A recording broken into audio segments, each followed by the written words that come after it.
जय श्री कृष्णा। राधे राधे। धृतराष्ट्र के प्रश्न का उत्तर संजय आगे के श्लोक से देना आरंभ करते हैं। संजय बोले, दृष्ट्वा तु पांडवानीकम व्यूढ़म दुर्योधनस्तथा आचार्यम उपसंगम्य राजा वचनम ब्रवीत। जिस समय दोनों सेनाएं युद्ध के लिए खड़ी हुई थी, उस समय की बात संजय यहां तदापद से कहते हैं। कारण कि धृतराष्ट्र का प्रश्न युद्ध की इच्छा वाले मेरे और पांडु पुत्रों ने क्या किया, इस विषय को सुनने के लिए ही है।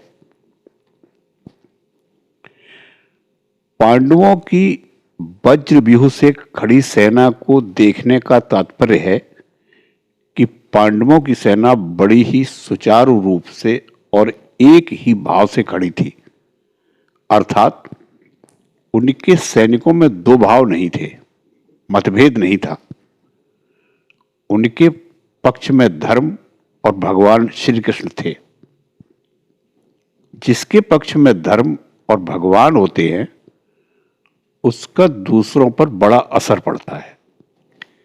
इसीलिए संख्या में कम होने पर भी पांडवों की सेना का तेज यानी प्रभाव था और उसका दूसरों पर बड़ा असर पड़ता था।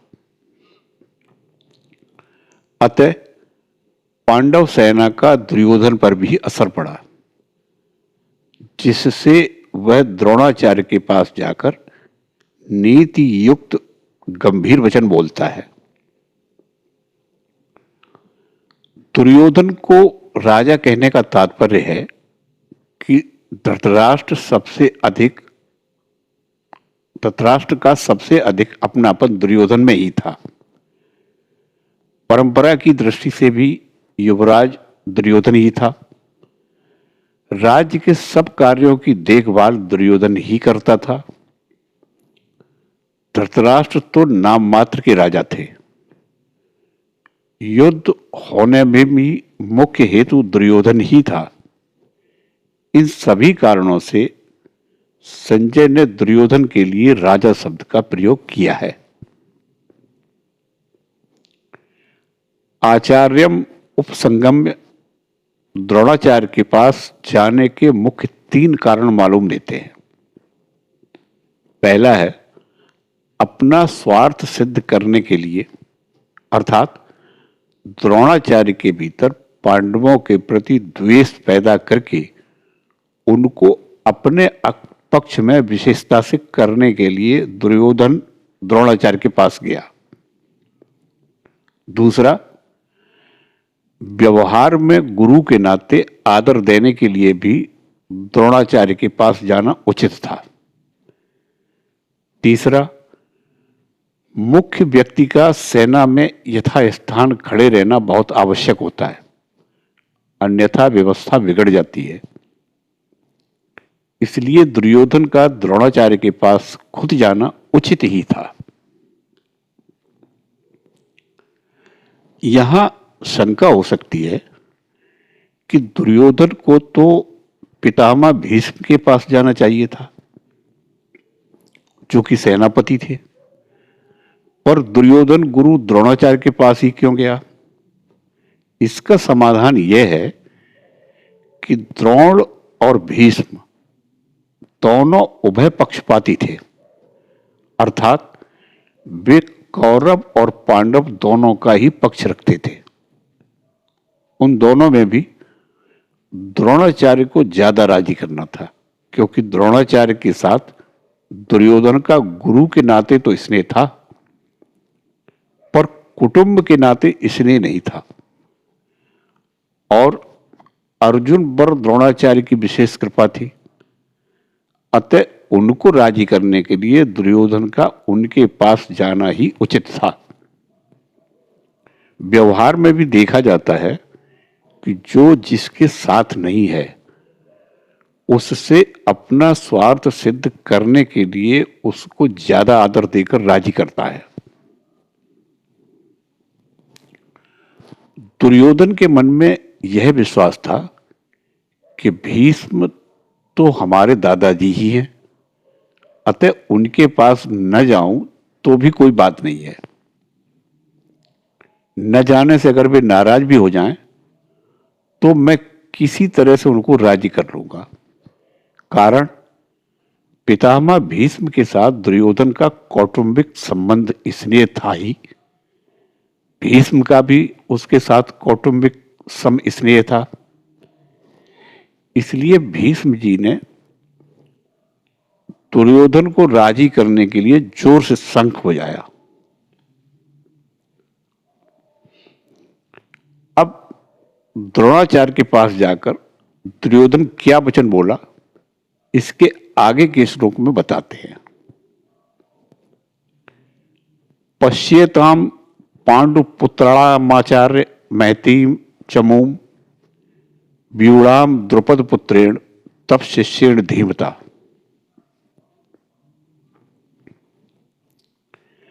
आचार्य द्रोण के लिए आचार्य संबोधन देने में दुर्योधन का यह भाव मालूम देता है कि आप हम सबके कौरवों और पांडवों की आचार्य हैं।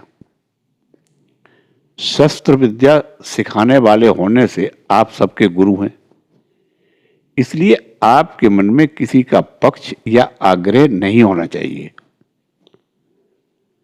तब शिष्येण धीमता, इन पदों का प्रयोग करने में दुर्योधन का भाव यह है कि आप इतने सरल हैं कि अपने मारने के लिए पैदा होने वाले धृष्टद्युम्न को भी आपने अस्त्र शस्त्र की विद्या सिखाई है, और वह आपका शिष्य धृष्टद्युम्न इतना बुद्धिमान है कि उसने आपको मारने के लिए आपसे ही अस्त्र शस्त्र विद्या सीखी है। द्रुपद पुत्रेण, यह पद कहने का आशय यह है कि आपको मारने के उद्देश्य को लेकर ही द्रुपद ने याज और उपयाज नामक ब्राह्मणों से यज्ञ करवाया, जिससे धृष्टद्युम्न पैदा हुआ। वही यह द्रुपद पुत्र धृष्टद्युम्न आपके सामने सेनापति के रूप में खड़ा हुआ है। यद्यपि दुर्योधन यहां द्रुपद पुत्र के स्थान पर धृष्टद्युम्न भी कह सकता था, तथापि द्रोणाचार्य के साथ द्रुपद जो बैर रखता था, उस बैर भाव को याद दिलाने के लिए दुर्योधन यहां द्रुपद पुत्रेण शब्द का प्रयोग करता है कि अब बैर निकालने का अच्छा मौका है। पांडुपुत्राणाम एताम व्यूढ़ाम मतीम चमूम पश्य, द्रुपद पुत्र के द्वारा पांडवों की इस व्यूहाकार खड़ी हुई बड़ी भारी सेना को देखिए। तात्पर्य है कि जिन पांडवों पर आप स्नेह रखते हैं, उन्हीं पांडवों ने आपके प्रतिपक्ष में खास आपको मारने वाले द्रुपद पुत्र को सेनापति बनाकर व्यूह रचना का अधिकार दिया है।